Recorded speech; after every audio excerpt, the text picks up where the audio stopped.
Chế độ tập luyện và ăn uống vô cùng khắc khổ của các ngôi sao của Marvel Studio. Từ Iron Man 2008 cho đến Avengers Endgame 2019, thì các ngôi sao của Marvel Studio đã từng phải trải qua những giai đoạn rất kham khổ trước khi bước tới trường quay.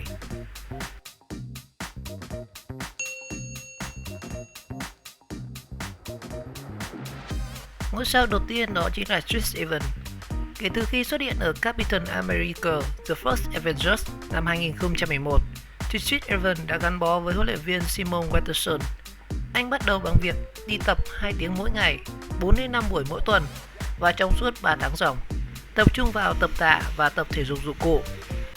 Ngoài ra thì Evans còn tuân thủ theo chế độ ăn dầu đạm để tăng ít nhất là 13 kg cơ bắp, và nhân vật Roger trước khi có huyết thanh nặng chưa đến 50 kg. Với thể trạng rất yếu ớt nhờ kỹ xảo và nhờ cả diễn viên đóng thế thì Leonard Denny, nhưng sau đó thì anh đã trở thành Captain America, và tất cả những gì khán giả thấy ở trên màn ảnh là cơ thể thật của Evans. Và đến Captain America Civil War 2016 thì tỷ lệ mỡ cơ thể của tài tử giảm xuống chỉ còn 8%. Người thứ hai trong danh sách những ngôi sao ăn uống kham khổ đó chính là Robert Downey. Để sắm vai Iron Man thì Robert Downey đã phải trải qua quá trình tập luyện cùng một huấn luyện viên cá nhân. Kết quả là nam diễn viên đã có thêm 9 kg cơ bắp nhờ chế độ tập tạ và giảm cardio. Ngoài ra thì Downey tiếp tục luyện vịnh xuân quyền và hấp thụ khoảng 5.000 calo mỗi ngày.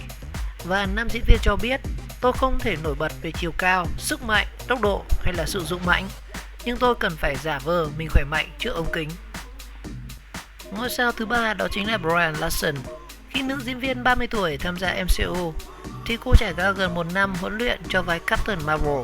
Ở bộ phim cùng tên vào năm 2019 thì Larson được dẫn dắt bởi Rashon Watts, huấn luyện viên từng hợp tác với rất nhiều diễn viên tên tuổi như là vợ chồng Ron Krasinski, Emily Blunt hay là Bradley Cooper, Jessica Biel hay là Mark Dawson. Và theo huấn luyện viên Watts tiết lộ thì họ tập 2 buổi mỗi ngày, 4 ngày mỗi tuần, và thậm chí là cả 1 năm nếu Brie Larson không kiệt sức. Và ở cuối đợt tập luyện thì nữ diễn viên đã có khả năng nâng mức tạ gần 98 kg.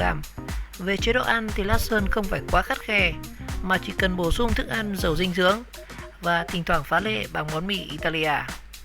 Người tiếp theo trong danh sách này đó chính là Scarlett Johansson. Xuất hiện lần đầu tiên trong Iron Man 2 vào năm 2010 thì qua vai Black Widow. Kinh nghiệm thể hình của Johansson có lẽ chẳng kém gì Chris Evans, và nữ diễn viên thuê tận 2 huấn luyện viên cá nhân để có thể đạt được mục tiêu, đó chính là nâng được mức tạ 111 kg và chống đẩy với 18 kg bổ sung. Và không chỉ tập luyện vào thể lực và sự linh hoạt, Scarlett Johansson còn tuân thủ theo chế độ ăn giới hạn thời gian và khẳng định điểm quan trọng là phải duy trì được nó. Và đến với Avengers năm 2012 thì Johansson chỉ có vỏn vẹn 6 tuần để chuẩn bị với vô số các bài tập thể lực cũng như là võ thuật tổng hợp MMA để kết hợp cùng với chế độ ăn tập trung và đồ chay. Ngoài ra, để đảm bảo sự linh hoạt và mềm dẻo thì nữ diễn viên còn tập đấu kháng với diễn viên đóng thế của riêng cô, đó chính là Heidi Monique Musker. Người tiếp theo trong danh sách đó chính là Chris Hemsworth. Với chiều cao hơn 1m9 của Hemsworth áp đảo hầu hết các bạn diễn. Thế nhưng để vai được thần sấm Thor thì nam diễn viên cần sở hữu hình thể tương xứng, và anh đã nhờ đến sự giúp đỡ của Ross Rochi, huấn luyện viên kiêm bạn từ thuở ấu thơ. Và Rochi tiết lộ rằng: "Tôi phải chắc chắn rằng bài tập của mình không làm cậu ấy kiệt sức, bởi Chris còn phải làm rất nhiều việc trong nhiều giờ ở mỗi ngày. Chính vì vậy mà tôi đã đưa thêm môn kickboxing vào chương trình tập luyện trước khi ghi hình, vì cậu ấy rất thích môn này. Và mỗi khi cần đệm cho Chris tập đá thì tôi phải thủ thế rất kỹ càng, bởi cậu ấy đá rất mạnh." Ngoài ra, Hemsworth còn luyện tập với Duffy Garber, cựu thành viên đội biệt kích Hải quân Mỹ, và tập cả yoga.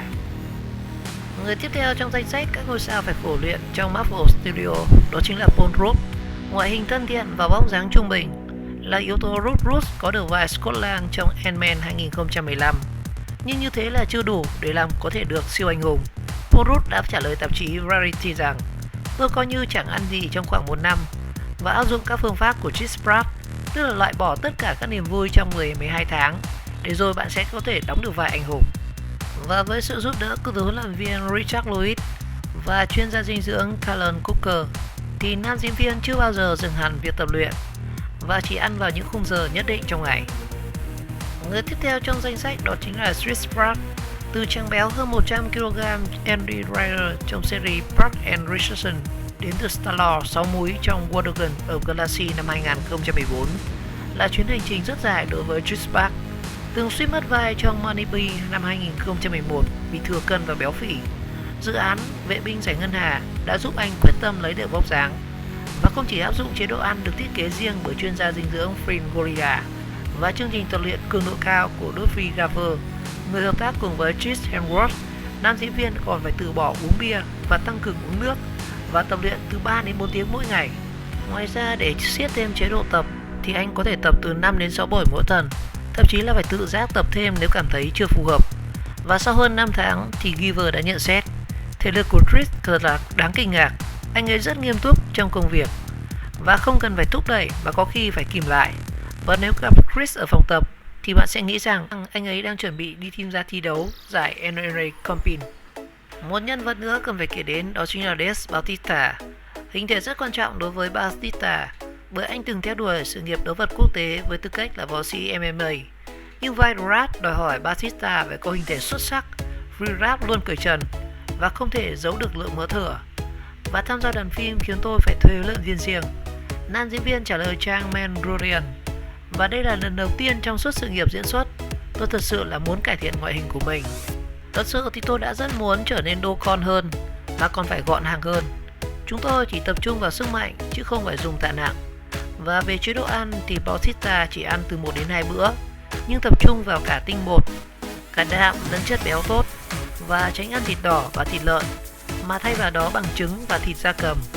Và cũng gần như là không ăn gluten và các sản phẩm từ sữa động vật.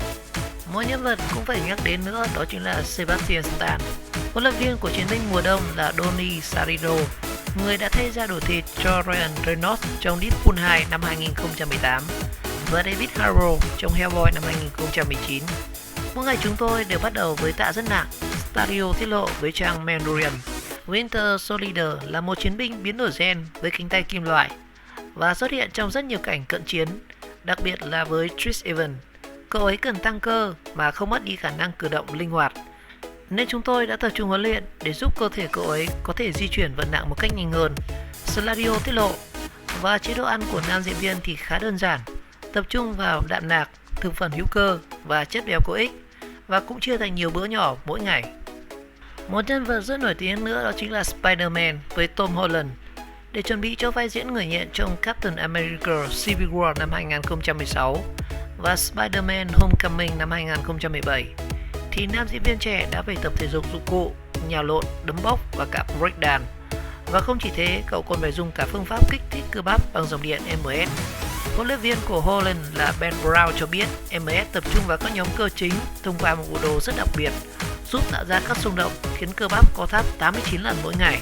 Và khi người sử dụng các phương pháp của MS thì người sử dụng sẽ rất khó chịu, nhưng sau đó thì buộc phải thích nghi và quen dần. Tuy nhiên thì Holland không nghĩ vậy. Sau khi anh có một vài lần hài hước phát biểu rằng đối với tôi thì 20 phút dùng MS đúng là địa ngục trần gian.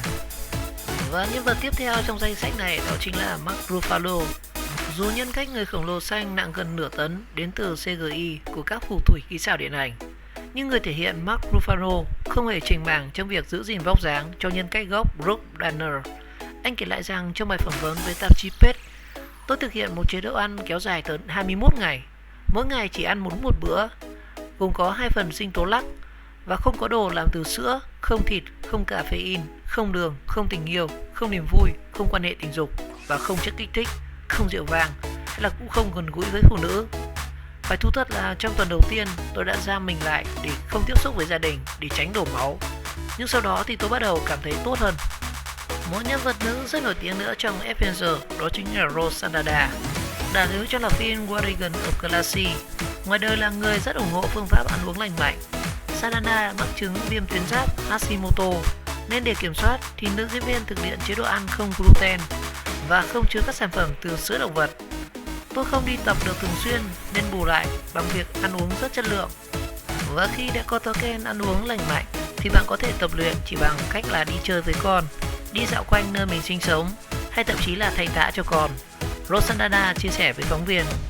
Và theo lời huấn luyện viên riêng của Steve Moore thì các bài tập của Santana tập trung vào việc duy trì hình thể gọn gàng, mà vẫn khỏe mạnh với yoga, thể lực và Pilates.